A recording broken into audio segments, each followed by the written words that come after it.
శ్రీమతే నమః. ఈ వార్త వింటే ఎంత బాధ అనిపిస్తుందో.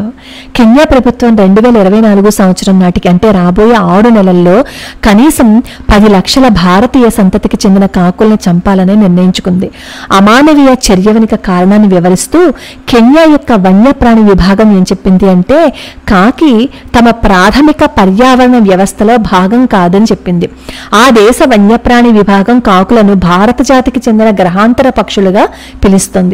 ఈ కాకులు దశాబ్దాలుగా ప్రజలకు భీభత్సం సృష్టిస్తున్నాయని, అలాగే స్థానిక పక్షులను చంపేస్తున్నాయని చెప్పి ఆ శాఖ చెప్తోంది. ఇంతకీ ఆ కాకులు భారతదేశం నుంచి వెళ్ళాయిట. ఈ భారతదేశం నుంచి వెళ్ళిన కాకుల వల్ల అక్కడ ఉన్న పక్షులు ఎన్నో చచ్చిపోతున్నాయి. కాబట్టి ఈ డిసెంబర్ 31, 2024 కల్లా 1 మిలియన్ కాకుల్ని చంపేయాలని టార్గెట్ పెట్టుకుంది. కాకుల్ని చంపడానికి స్టార్లిసైడ్ అనే పాయిజన్ ని వాడాలని చెప్పి నిర్ణయించుకున్నారు. ఇది వెస్టర్న్ కంట్రీస్ లో పక్షుల్ని చంపడానికి ఉపయోగించే పాయిజన్ అన్నమాట. ఇది తిన్న వెంటనే ఈ పక్షులు చనిపోవు. ఇది తిన్న తర్వాత కనీసం ఒక 12-13 గంటల్లో కాకులు చచ్చిపోతాయి. కాకులు ఎంత తెలివైనవి అంటే, ఏదైనా ఆహారం దొరికింది అంటే ఒక కాకి అన్ని పక్షులు అక్కడికి వచ్చేస్తాయి. ఒక కాకి ఎప్పుడైనా సరే దెబ్బ తిని అక్కడ పడిపోయింది అంటే అన్ని పక్షులు అక్కడికి చేరిపోతాయి. ఒక కాకి తనకి మంచి జరిగినా చెడు జరిగినా అన్ని కాకుల్ని వెంటికి తెచ్చుకుంటుంది. చూద్దాం ఏం జరుగుతుందో. కానీ ఇది ఎంత దురదృష్టకరమైన వార్తో వింటుంటేనే చాలా బాధగా అనిపిస్తుంది కదా. ఇలా చేస్తే జీవ వైవిధ్యము అలాగే ఫుడ్ చైన్ దెబ్బతిని వాళ్ళకి కూడా అలాంటి గతి పడుతుందేమో అని అనిపిస్తుంది.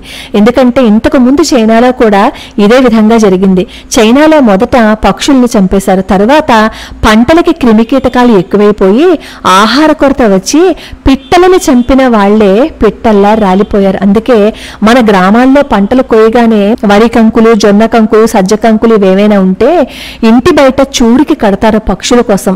ఎండాకాలం కోతలయ్యాక వాటికి ఏం దొరకదు అని చెప్పి. మనం ఏదైనా ఒక పని చేస్తున్నాము అని అనుకోండి, దాని వెనకాల వచ్చే నెగిటివ్ ను కూడా ఒక్కసారి ఆలోచించుకోవాలి. అలా అంటే మా బాధ మీకేం తెలుసు అంటారు. జీవజాలం, మానవ హక్కులు, ఎన్విరాన్మెంట్ గురించి మాట్లాడే మన మేధావులు, సైంటిస్టులు ఇప్పుడు ఎక్కడికి వెళ్ళిపోయారో చూద్దాం. ఈ భూమి మీద మనుషుల భారం కూడా ఎక్కువైపోతున్నప్పుడు ప్రకృతి కూడా అలాగే చేస్తుందేమో. అలాంటప్పుడు మనం కూడా బాధపడకుండా ఉండలేమో. మనకి మనస్సు అన్నీ ఉన్నాయి కాబట్టి ఏడుస్తాం, మన బాధని వ్యక్తపరుస్తాం. పాపం వాటికి వ్యక్తపరిచే మనసు లేదు కాబట్టి అవి వ్యక్తపరచలేవు. కానీ వాటికి కూడా బ్రతికే హక్కు ఉంది కదా, అది ఎందుకు మర్చిపోతున్నాం? ఇదంతా విన్న తర్వాత ఇవన్నీ మీకెందుకు, ఆధ్యాత్మికత ఛానల్ కదా, అవి మాత్రమే మాట్లాడండి అని కామెంట్లు పెట్టకండే. అక్కడ పోతాయి అనుకున్నవి కొన్ని లక్షల ప్రాణాలు. ఎప్పుడైనా సరే ఒక బ్యాలెన్స్ తప్పిపోయింది అంటే అది పర్యావరణానికి ఎంత ముప్పుగా మారిపోతుంది అనేది మనం ఎన్నో చూసాం, ఇకపై చూస్తాం. కానీ ఏం చేయలేని స్థితి.